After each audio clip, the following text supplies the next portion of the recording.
Police have identified those involved in a fiery multi-vehicle crash over the weekend. Plus, a man is rushed to the hospital after a fire erupts in the basement of his Moline home, but it's just too late.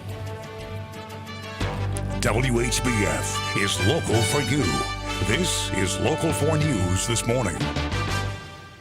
Good morning and thanks for watching Local 4 News this morning. I'm Emily Scarlett. First, police are searching a Bureau County home this morning for evidence in a woman's disappearance. 62-year-old Deborah Dewey was last seen on August 22nd in Spring Valley, Illinois. Her car was later found at a truck stop on Route 47, just north of I-80. Illinois State Police are now searching a residence and surrounding property in Standard, Illinois for evidence. They've not said what led them to this location. More information is expected later today. We now know the names of the two motorcyclists killed in the chain reaction crash Sunday night in LeClaire. We've also learned the name of the driver responsible for that crash. Police say the victims are 57-year-old William Griffith of Davenport and 59-year-old Ronald Fox of Bluegrass.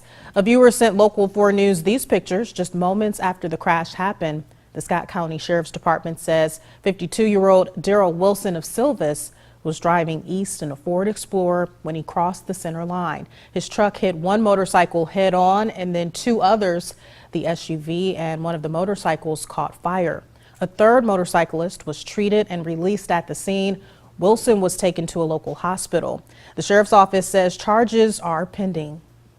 There was a second deadly motorcycle accident within 24 hours in the Quad Cities, this one in Rock Island. It happened around 8 Monday morning on 17th Street near the entrance to Unity Point Hospital. Investigators say a motorcycle hit two parked cars and that threw the rider off the bike. The woman was pronounced dead at the hospital. Police have not yet released her identity.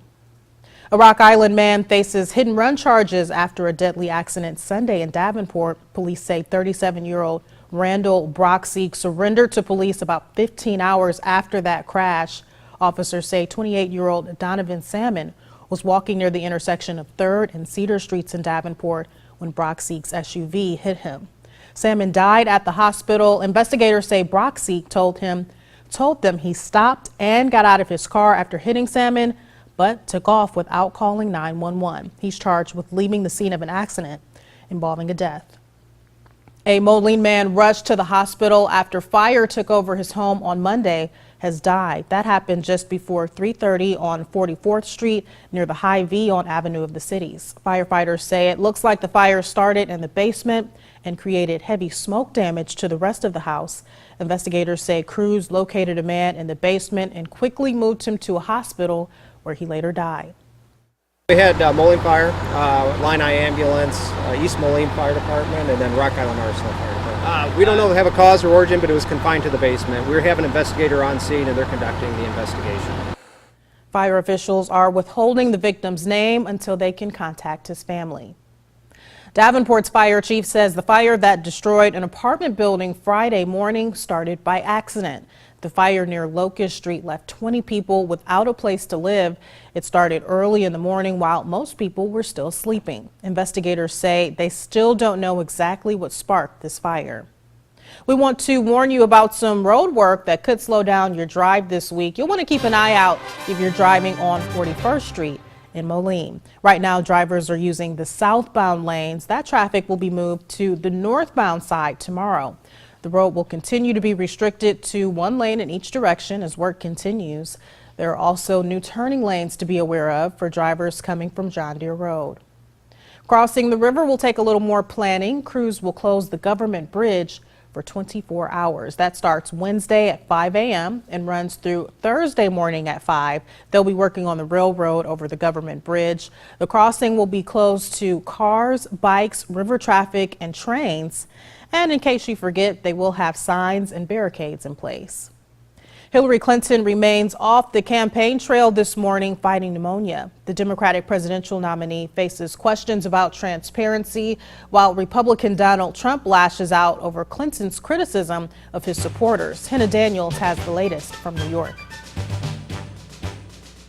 Hillary Clinton is trying to set the record straight about her pneumonia diagnosis. I just didn't think it was going to be that big a deal. In a phone interview on CNN last night, she said she felt dizzy and briefly lost her balance while she was leaving a 9/11 memorial service Sunday. Once I got in, once I could sit down, once I could cool off, once I had some water, I immediately started feeling better. The Democratic nominee has come under fire from Republicans and some Democrats for failing to disclose the condition immediately after receiving the diagnosis Friday. You've got a medical report on me that meets the same standard as Mitt Romney and Barack Obama. Donald Trump's doctor said he'd be the healthiest president in history. That's just not even serious. And I've released nearly 40 years of tax returns. He hasn't released one. Instead of focusing on Clinton's health, Donald Trump riled up supporters in North Carolina yesterday, reminding them Clinton referred to them as deplorable last week. These are not deplorable people, that I can tell you. The event was repeatedly interrupted by protesters who were escorted out. One Trump supporter could be seen scuffling with at least 3 demonstrators, including a woman. Is there any place in America more fun to be than a Trump rally, right? Clinton and Trump go head-to-head in their first presidential debate in less than 2 weeks. Hannah Daniels, CBS News. And Donald Trump will be in Des Moines today. He'll attend a rally at the Seven Flags Event Center in Clive at noon. Pop singer Justin Timberlake challenged people to make their own version of his hit song, Can't Stop the Feeling. Now some people here in the Quad Cities are doing just that. Young professionals of the Quad Cities began filming their video yesterday in downtown Moline. The video is called Quad Citizens Can't Stop the Feeling. Organizers say shooting the video is part of a larger mission. It's a big goal of the YPQC organization to show Quad Cities pride, to show swagger, to show a civic positive spirit about the Quad Cities. So this video is a part of a campaign to do that. Work on the video just started. Filming picks up again this morning on Hero Street in Silvis before moving to Bettendorf this afternoon. Let's check in with meteorologist Anthony Peoples. Anthony, not surprised at all to hear people in the Quad Cities getting involved in this movement. A lot of pride here in the QC, but it sounds like they might be doing some singing in the rain that they're filming again today.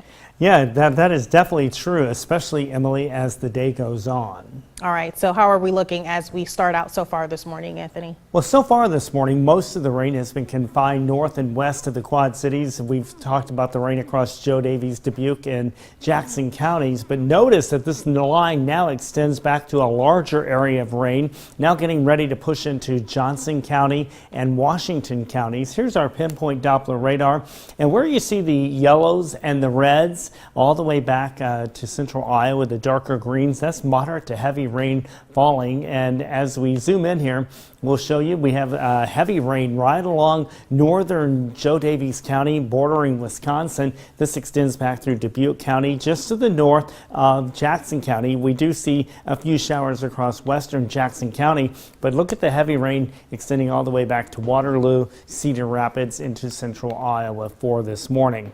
Our current temperature is at 63 degrees. Winds are calm at this time. And as kids head off to school this morning, we'll see showers, especially north and west, and that will expand across the area this morning. And then by this afternoon, there will be some scattered showers and thunderstorms, and temperatures around 79. So far this morning, the heaviest of the rain will be concentrated north and west, but the rest of us could see some rain as the morning goes on, and especially this afternoon and tonight. All right, thank you for that, Anthony. Well, coming up, the Rock Island County NAACP is helping local families register to vote throughout September and October. We're talking to their president live in the studio after the break. Stay with us. You're watching Local 4 News this morning. The time is 6:10. WHBF is local for you with Emily Scarlett and meteorologist Anthony Peoples.